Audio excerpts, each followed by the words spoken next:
Alléluia. Alléluia. Toujours ngawa bino pasteur évangéliste Joël. Nakomi susu nzambe lisusu lolenge aye kopesa biso susu pema. Mukola lelo susu poto eba nakokontinue lisusu na enseignement na biso lolenge tomesana. Eleki déjà yango ba 2 semaines, presque 2 semaines. Sa ko sangana lisusu pona ko yeba na kokota na enseignement. Mais mokola lelo nzambe apesi biso susu tango poto eba na kokoba na enseignement na biso. Enseignement na biso oyo totikaki ezalaki se enseignement sur combat spirituel. Nalobaki mokolo wana tokokende malembe lulenge epesameli po souhait ya nzambe ezali ke bana na ye bayeba na koyokola kati na connaissance nde epermetaka mutu abungisama te pe mutu akosama te. Sokoza ignorant ezali pasi mingi po oyeba na komi se sortir pe na kozala responsable na makambo muke oyo esengeli osala. Nde yango nzambe azo permettre tokoba na kati ya enseignement na ba o baza disponible pona kozwa tana bango pona koyoka oyo nzambe atikati na ngai. Nabandi ke bakotikala le même te puisque liloba nde ezali racine ya makambo nyonso. Po okoki ko arroser eloko oyo olona kite. Il fallait olona pour o arroser yango, c'est-à-dire au plater fondation, c'est-à-dire liloba na vie na yo comme un chrétien. Nde simango o oyeba na ko suivre yango na ba prière, na ba jeûne, na ba action de grâce lolenge parole ezali komema. Donc ndo tika étape o na maboko na kolo poto kota na enseignement na biso sur combat spirituel place ototikelaki. Na kumisio yawe. Kombo no maseta to la mapona moya lelo, tongwa lelo, pokwa lelo esika nyonso bandeko bazali. Merci lisusu papa pona ko permettre lisusu mokola lelo ko pesa biso pema. Poto ebanzam papa na ko partager liloba na yo na nzela enseignement. Tika mawana yo kolo nsambe ezala kati na moko esika azali puisque soki tolobi toza basumu kite tobimisi nzambe komi lokuta. Or que nzambe ozaka lokuta te. Tozali basumu ki parce que tozo vivre na monde oya masumu. Mais masumu ezala makoki te kati na bomona biso parce que osi ozwaki yango nyonso na ngomba na Golgotha. Masumu o Yesu ayebaki na kokufela yango ya komaki masumu biso tokomaki peto. Limbisa biso papa pour toujours toza ko vivre na monde oza na ba réalité. Tika kolo nzambe makila na yo epeto la moko na moko esika azali pe molimo na yo kolo nzambe e oriate biso ezala kati na biso na o nyonso toko partager ezala diriger na yo. Na keko détruire puissance nyonso ténèbres o eyibaka liloba na yo kati na bana na yo. O etiaka bana no batel loba no na misala te. Na briser au nom puissance de Jésus-Christ de Nazareth. Na kangi ba porte nyonso bakotaka pona distraction au nom puissance de Jésus-Christ. Tika papa gloire na yo papa ezinga biso pe molimo na ekamba biso na kati na liloba oyo. Ngai bo no papa na bunga yonde omonisa makati na ngai. Grâce no papa nzambe ezala kati na ngai. Monoko na ngai etonda liloba na yo yonde o manifester à travers bana na yo. Tika liloba o papa bakoyoka esimba mitema rango ekangula bango transformer bango po ete bayeba na kotika lolenge bazalaki te po lokumu kolo oyeba na kozongela yo na kombo na yo Yesu Kristo. Amen. Alléluia. Enseignement na biso ezalaki sur base ya combat spirituel. Toko zongela simate toko koba kaka esika ototikelaki. Donc na kati na combat spirituel tomonaki ezali na ba stratégie pe eza na tactique. Donc oko kite ko engager combat soki oza préparé te. Ou bien soki oza na connaissance ya combat wana te. Nde yango nzambe alingi tofungula bana nzambe connaissance bayebake baza kokende kobunda na nani. Tango yo lobi combat spirituel, c'est-à-dire c'est monde spirituel. Eza combat traditionnel te. Eza combat nzoto te. Oyo zo mona na miso muto na bete karate ou bien na bete mutu. Mais eza combat spirituel oyo zo mona eti. Aza molimo. Yo pe foza la ki molimo po oye bana ko combattre ye. Il faut une stratégie, il faut une arme, il faut efficace, il faut atteindre ye nango. Pe il faut un service de renseignement, il faut se renseigner bien que azali jardin, azako ya na arme nin, pe azana plan nin pour na koyeba na ko atteindre ngai pe. Non soit il faut une connaissance. Il faut na ko méditer lo banzambe, oyeba pouvoir nin, autorité nin nzambe apesi yo. Oyo okoki ko combattre mutuana. Alléluia. Nde yango tomonaki tactique et stratégie. Tomonaki donc stratégie eza élément moko global oyo eko définir lolenge nini tokobunda. Pe tomonaki tactique eza oyo ekomi s'appliquer na ba oyo baza na terrain. Donc, c'est-à-dire, capitaine Azamuto, il fallait utiliser tactique. Tactique qui n'est yoko bunda. Stratégie et pesa kana moto atindi bino na combat. Donc, stratégie nzambe ako pesa yo lolenge okoki ko combattre Satan ba problème yoza nango. Pe yo il fallait ko appliquer sikoyo tactique sur base ya stratégie wana. Eza na rôle yo il fallait sala, eza na rôle o il fallait nzambe asala silvi na yo. Okite kotike la nzambe role oyo il fallait ko sala ke nzambe asala. Alléluia. Donc na première partie à bref elingi koloba donc combat de l'air pe ezali. Il faut des avions, combat de mer, il faut des bateaux, combat de terre, il faut des hommes. Il y a aussi des chars de combat à terre. Yango esalemaka kaka na Saint-Esprit na batute. Donc Saint-Esprit nde ayebaka arme nini oyo koki kobunda na combat oyo. Est-ce que ça quel genre de combat? Eza de terre, eza de l'air. Saint-Esprit eyebi. Eza combat de mer, Saint-Esprit eyebi. Oyo azakati na yo. C'est-à-dire okoza na relation na Saint-Esprit avant yende azali ko orienté, c'est-à-dire azali général, o azali ko orienté sur le plan de guerre. Ce qui osa na relation na Saint-Esprit te, orienté na Saint-Esprit te, révélation spirituelle, eza difficile oyeba ko engager combat. Tout cela est utaka na nzela ya Saint-Esprit. Alléluia. Tomonaki Satan zana ba stratégie belé oye abundaka. Abundaka pe corps à corps. Pe azaka na guerre moko ba bengaka asymétrie. Donc guerre asymétrie e bandana lelote. Mokonzi nango ezali ye Satan. Yende mettre la guerre asymétrie. Donc ye aboxaka esika oye aye before beta. Satan ayaka ngulu te kaka na combat bandi ko bunda te. Ye abetaka kaka likolo, c'est-à-dire par quel moyen ye abetaka a utilisé la guerre symétrique. Donc par les pièges, Satan a piégé.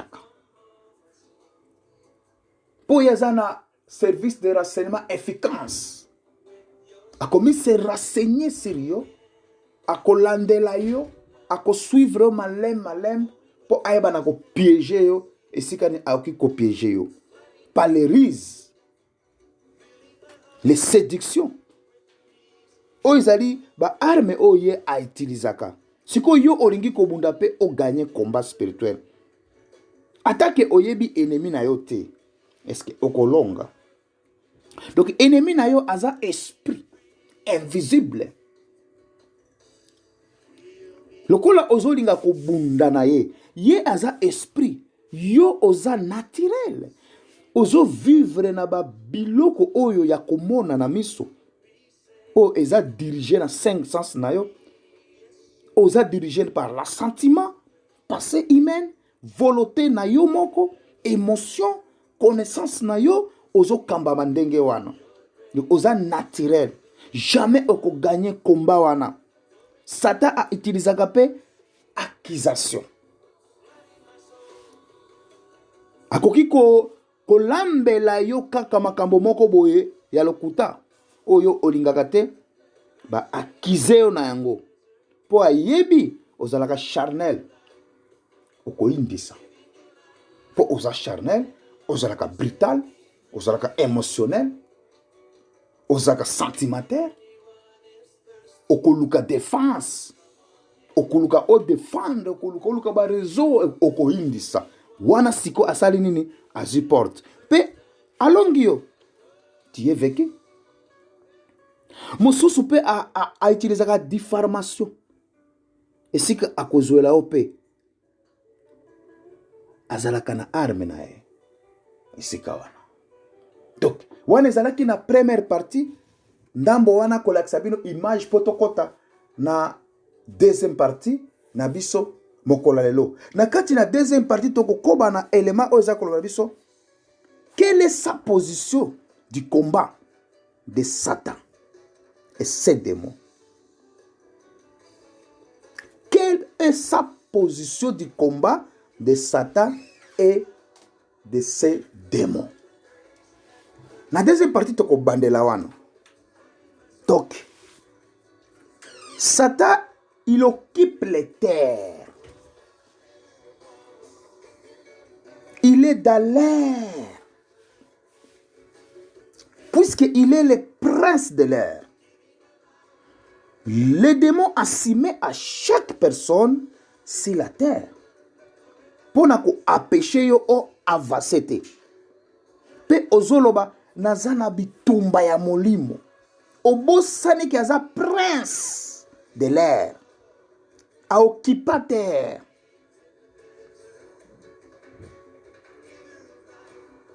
Mission na ye nyonso zali ke yo o avasete.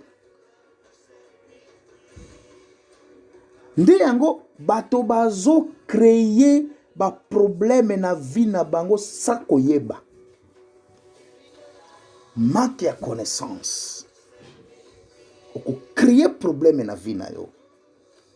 Il faut okende na école ya guerre pour apprendre que c'est que la guerre. Ou ne fait pas la guerre à l'école de guerre. On ne peut pas faire la pastorale à l'école biblique aussi. Donc, confondre la guerre spirituelle et la guerre naturelle. Naza comme mabino na nyonso pour me comprendre bitumba ezali ni combat et ni koloba nini. Soko za na idée combat ndenge zalaka soko za soda oyebi combat. Soki yo talaka na ba télévision ndenge ba film de guerre oyebi combat. Mais nazo mema wana niveau na o comprendre combat ezalaka lolenge ni na tactique na stratégie pe na arme nango pe na renseignement. Nde na ozonga bino susu na combat spirituel. Pour te trouver ba élément wana ba tactique nini ba stratégie nini pe na renseignement eza nini. Yemoko Saint-Esprit chef ya renseignement. Avant aucun de combat, toujours à quoi renseigner.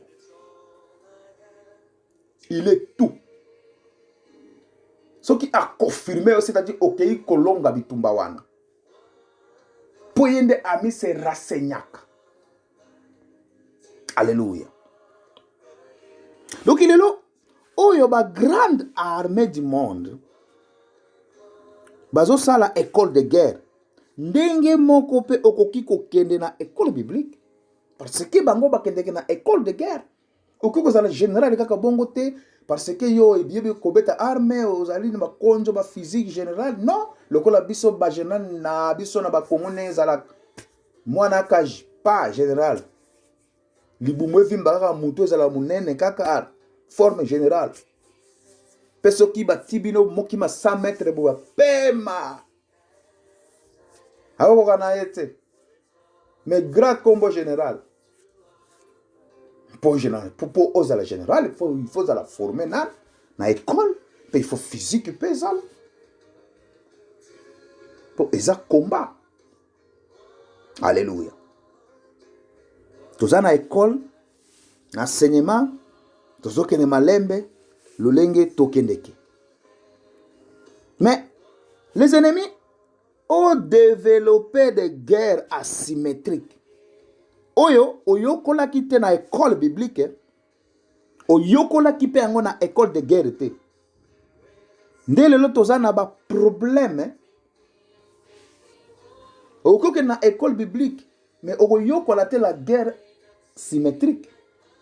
Na école biblique eza pona koyokola Bible, quoi prendre Bible, quoi prendre ba chapitre, quoi prendre ba verset, quoi prendre sens na tina Bible.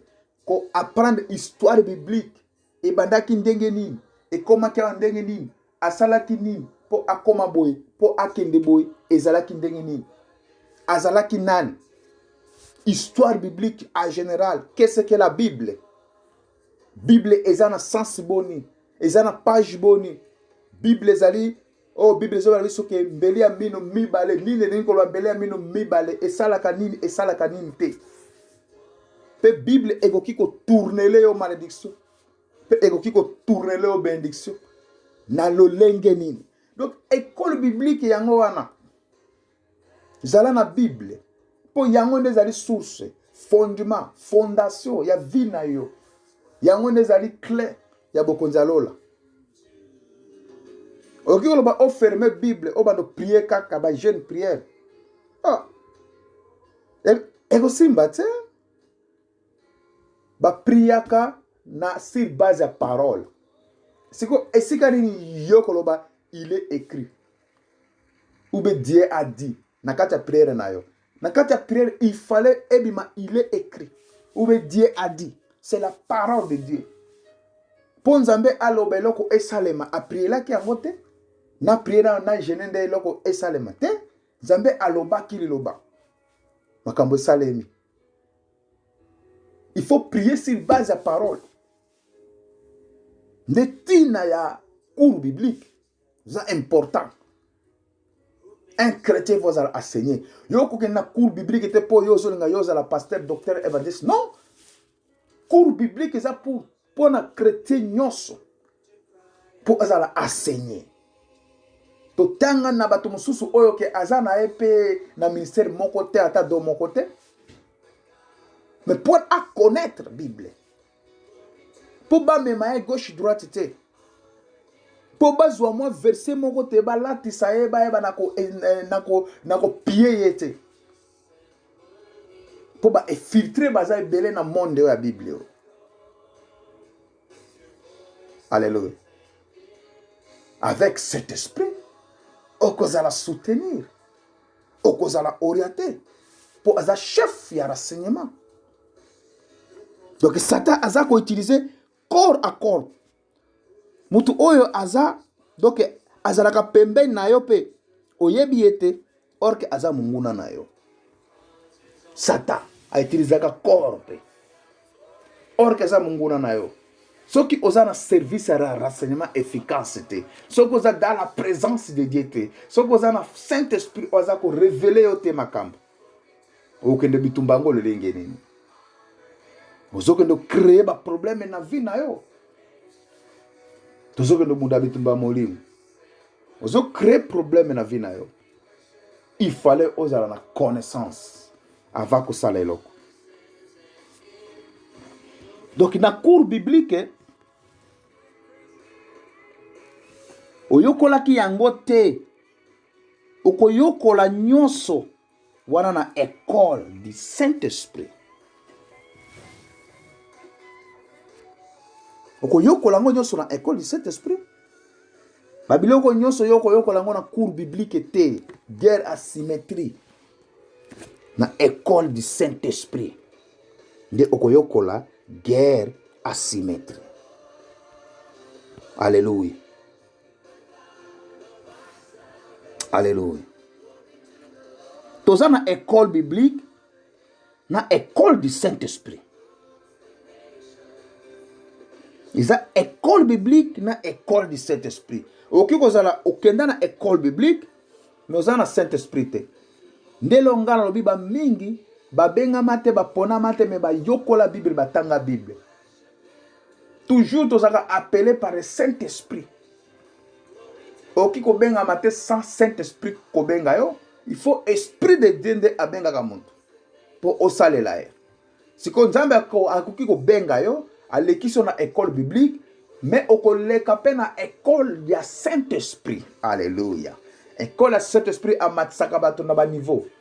Primaire, oh secondaire, oh graduat. Nyonso aza kopesa yo pe aza kolobelo o matina école bo. Totanga ba école wana avant tokende na biblique. Totanga école ya Saint-Esprit. Après cela, cet esprit a orienté biso tokende na école biblique pour t'apprendre. Alléluia. Donc ezali thème na biso te pona kola sabino ke lolenge ni école ya Saint-Esprit et marchak. Mais eza école biblique na école ya Saint-Esprit. Mais olingaka na yo te. Olingi na yo koyokola te. Ni biblique, ni école du Saint-Esprit. Olingite. Ce que nous avons la école du Saint-Esprit. Et que vous avez la volonté na yo, tango omi pesi na nzambe. Na kati na présence na nzambe, wanande sikoyo, Saint-Esprit ebandi ko manifester, pe obandi ko tambola selon la parole de Dieu, pe Saint-Esprit abandi ko orienter yo, abandi ko tambusa yo, ndiango balabaka ko kamba na nzambe. Pe azo matso grade par grade. Pe azo mema na ba pratique. Sili si kotanga ba mami a meme na pratique. Pratique eza lokola kodoke ko tamiser ko préparer yo. Ko tia yo na forme. Oza la mire. Po oyeba na ko ningama te. Ata mbonge yendenge nini oza oya ko telema. Alléluia. Alléluia.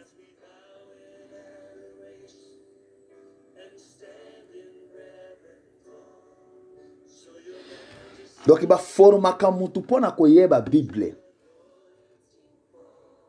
Mutu aoki ko former yo te na école du Saint-Esprit, non. C'est lui-même, Saint-Esprit, ako former yo. Mais mutu ako former yo na école biblique. Ezalaka na théorie, pe na pratique. Même na école biblique, pe na école spirituelle. Donc pratique et puis ça expérience, hein? Théorie et puis ça connaissance. Depuis na ko sala guerre, il faut oser la force, pe na prudence. Tout quand on a exemple ya Biblia, ba Philistin, ba bundisaki Israël na parole, na canal ya Goliath. Goliath azali ko timide bango makasi na parole. Azali ko frapper Israël na parole.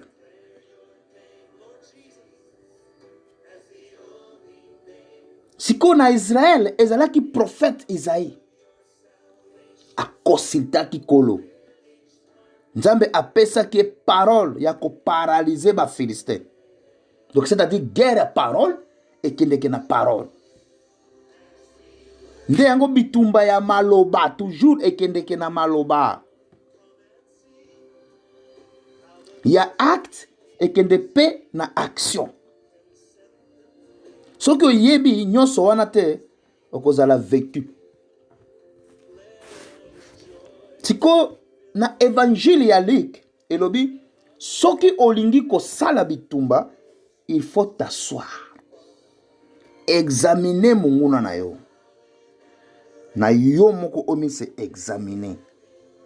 Soki monguna na yo azana 10 000 hommes, yo ozana 5 000 hommes, sala nano une stratégie de paix. C'est-à-dire, il fallait qu'on ait une stratégie de guerre. Restaurer stratégie de paix pour te préparer. Mieux. Ce que tu dis, bato kuna, bakozala détruire. bakozala détruire. Il fallait stratégie de paix. Pour oyebi bazali mingi ke yo, il fallait qu'on prépare. Donc ndenge wana nde combat spirituel ezalaka. Oki koyaka na combat spirituel lolenge wana te. Il faut Saint-Esprit à orienter yo parce que y a un chef de renseignement. Alléluia. Ko engagera combattre esika oyo ezalite. Po oyo zo ndo bunda na e. Aza muto ameka kutu ko bunda na Nzambe. Aza na force. Mais il faut yeba que qui est toi et quelle autorité yo zanango. Ce que ça ignora, okozwa kibota. Mais ce que ça na connaissance, ye aza na makolo na yo nase. Yo za grand que ye. Mais il faut ça na connaissance. Pour appliquer connaissance wana et transmettre autorité katina yo pour otie na sa lokolo na yo. Amen. Nasa ko adorer te ko ba Satan za fort. Non, parce que je le connais, il est rien. Ce qui est à moi est plus grand que Satan parce que ye azalaka libanda toujours. Mais ce que yo yebi ango te a comme mettre à genoux. Alléluia. Si ko tala na Ancien Testament bazalaki basali ya Nzambe ya malamu pe fort dans le domaine ya combat spirituel, bazalaki tous les ignorants. Tous les ignorants. Po bazalaki na Christ kati na bangote. Tout bazwa ba échec. Si ko regardez Job, un homme sanctifié. Satan a étudié qui est atinda ki ba service ya renseignement pour na komi se renseigner malamu. Satan rôle autour de nous pour na kozwa renseignement.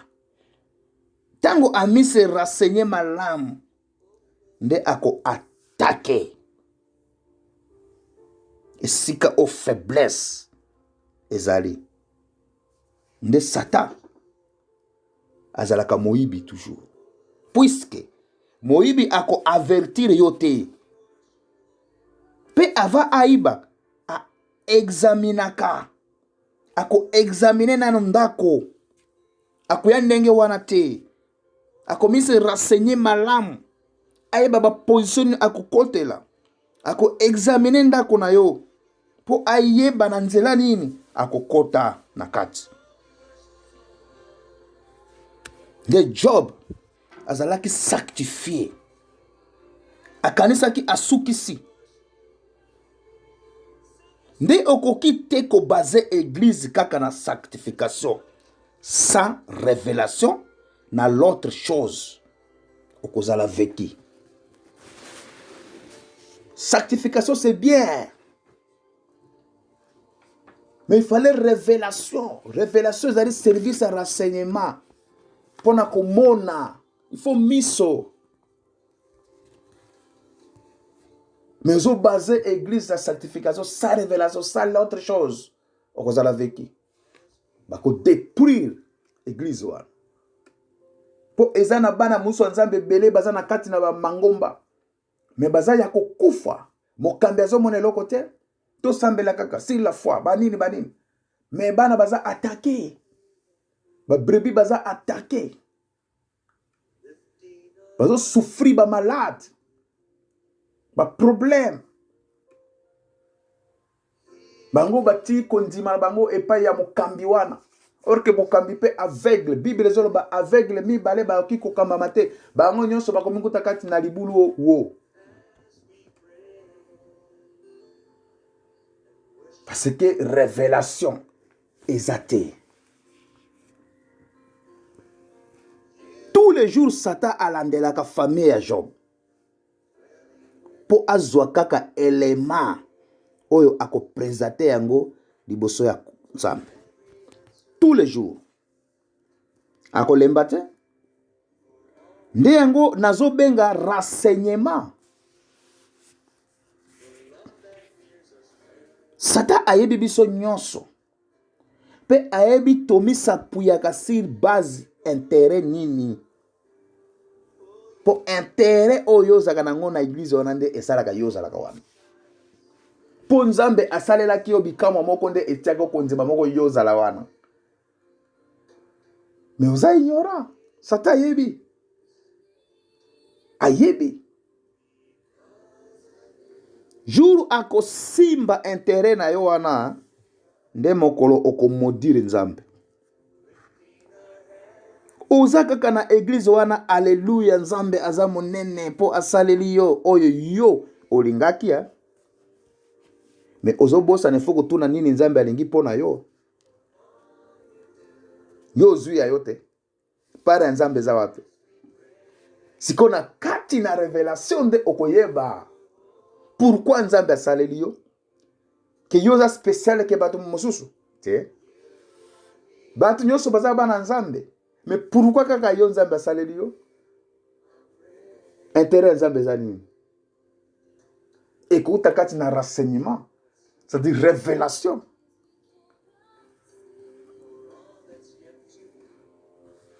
Wana eza koyeba kolote. Soki Nzambe apamboli yo, afungoleli yo porte, a répondre na ba situation na eza te ke koloba oyebi kolote te. Wana eza action à grâce. Ngolu par quelqu'un. Ou bien ngolu Nzambe yo kelo mawa. Pona sacrifice oyo salaki. Mais ate koloba yo yebi Nzambe. Alléluia. Tango kolo ako retire yango nde mokolo wana sikoyo frère na sœur ya Christ oto yeba akomi na ba makambo ya boye. Si sœur kaka ye wana. Si frère ya Christ nde wana. Akomi suboye. Akomi bisa ba parole ya boye. Siko obimi polele na poisa. Lokolo la Job nega bimaki na poisa. Omona nano te mutu osunga ye chaque jour. Osungaka ye. Mokolo okopesa ye te eloko yo opesaka ye. Akobalukela yo. Okoyoka ba parole oyo ezobima kati na ye. Oyo ozalaki kozela te. Satan za bongo.